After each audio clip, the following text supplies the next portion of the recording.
Chỉ tôi nhà thì ở dân chỉ ôm nữa gì nữa.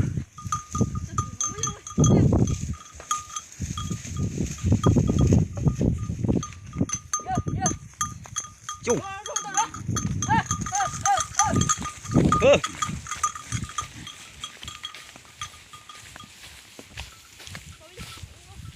Yo, yo, yo.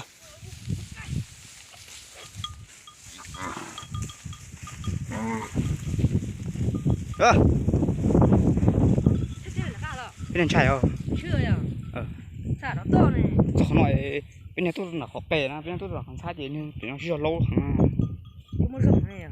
Nó chưa lâu thì bên này nó bên này cứ nó răng nhiều rắn độ đùa là tôi. Hắn vô lần trá thế này nè. Sao hồ lần trá à?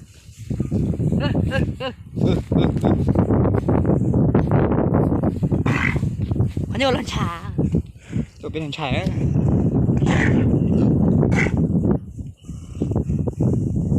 Bên nhà cổ tụi nó cổ về là Vấn đề à?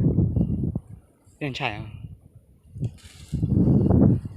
Bên số tôi nó có chạy là nó tốn tỷ lắm mà.